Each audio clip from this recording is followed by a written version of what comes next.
So this is one of the most beautiful chess books I have. Kings, Queens and Rookies, the Tata Steel Chess Tournament, a celebration of 85 years. This is a book that is a hardcover, full of it's full of pictures, so color pictures, as you can see. And not only, there is a portrait section for each of the main participants. Definitely a book that is something to keep in one's own library. And not only, so this is a Jubilee edition. Here are some of the beautiful pictures that you can see, the portraits. But the portraits obviously tell you something about the player, okay? Not only a little portrait like a picture. And there are, of course, also some games, some important games that these top players have played throughout the years. The pages are glossy, so clearly this book is a kind of very cheap for its price, because for what I see is like just $25 is nothing for a hardcover book of this kind with all these pictures and games. As always, look at here, okay? As always, I will show you a game.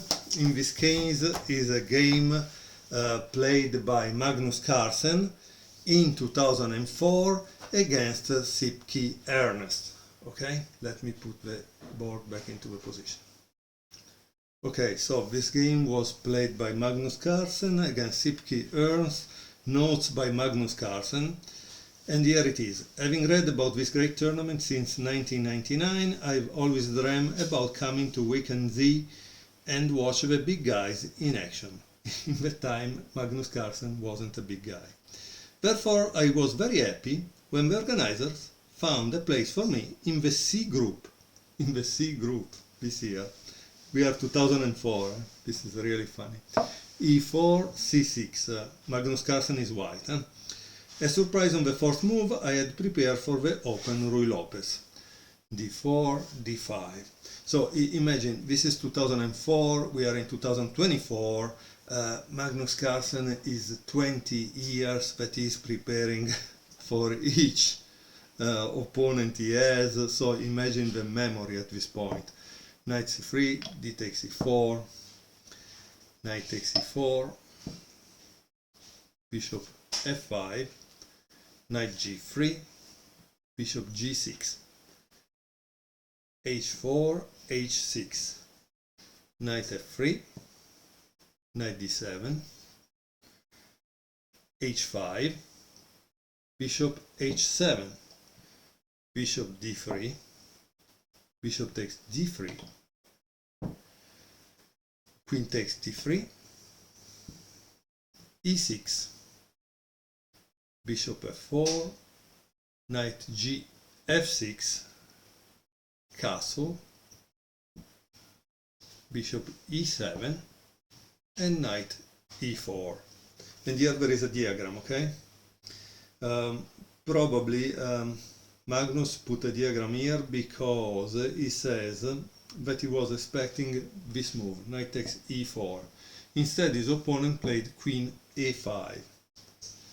And he gives a line, okay, for the knight takes e4 that he was expecting. So this means that probably this was his opening preparation in this Caro-Kann line. So imagine how much you need to know about the openings you play. King b1, castle, knight takes f6, knight takes f6, and just to make you another note, it says you shouldn't play bishop takes f6 because otherwise white will play g4, okay? So this is the reason between the two pieces, which one of the two you should choose. Knight e5. G4, 16 G4 anyway was introduced by Polgar against Anand in Wijk and Z 2003. But thinking that Ernst clearly knew more about this line, I decided on a quieter line.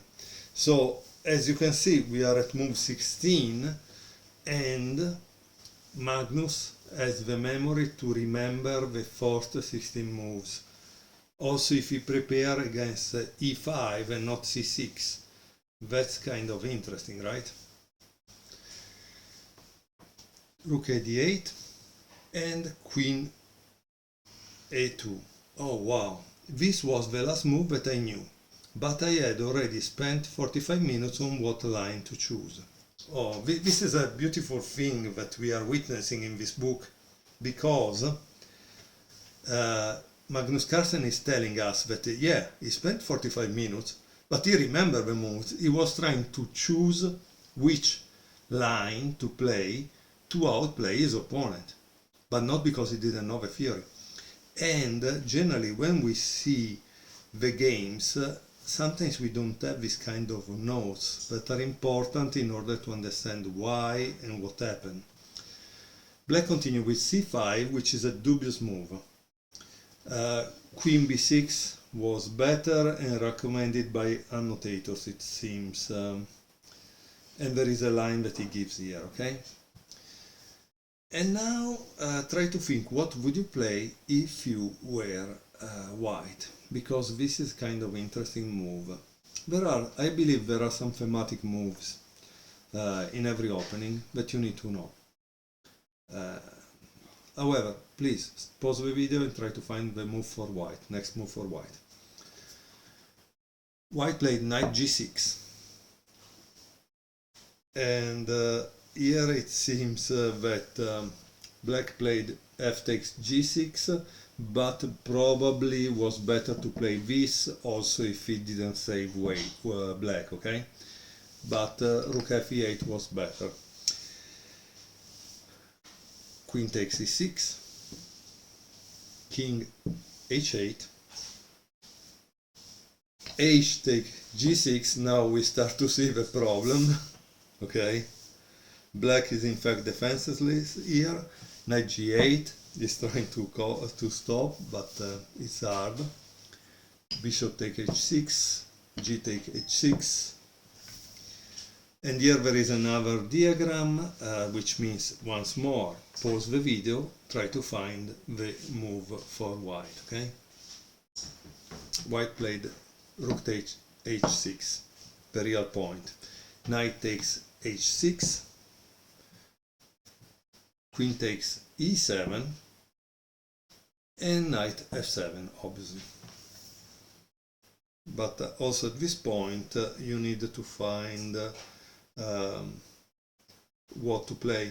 By the way, it seems interesting because it seems there was another game. This situation happened in another game between Almagros Llanas versus Gustafsson in Pablo Gorbea in 2003, but it was a draw. Why it was a draw? Because white played the wrong move, queen f6. The right move to play is g takes f7, king g7. Now white could have won more easily if he would have played queen e5, but he didn't see it. He played rook d3. And black played rook d6. Rook g3, rook g6, queen e5, king takes f7, queen f5, and now there is a mistake by black, rook f6, and we have queen d7, which is m8. I think I saw this game somewhere, because or maybe I saw it as a tactic. This position I saw it as a tactic, because practically you are cut from this, and here the queen gives you checkmate. It's a nice mate. After this I had 1 point lead and the better tie break, but I also wanted to play a proper game in the last round. My last game was against Smith, although in fact quite short, was an eventful draw. Having finished on 10.5 out of 14, I exceeded the GM norm by 1 point and had my best tournament ever. The excellent playing condition clearly contributed to my good result, and I thoroughly enjoy the friendly atmosphere and the presence of world stars in the same room. And it seems he didn't know that he would be a world star in a little bit. Okay, once more, as you can see, there are also beautiful pictures from the past. This is Korchnoi, but again the book has pictures all over that you can find interesting. This is Anish Giri, for example. I hope you will enjoy this book because it's definitely something to keep in a library, also for people that are not chess players.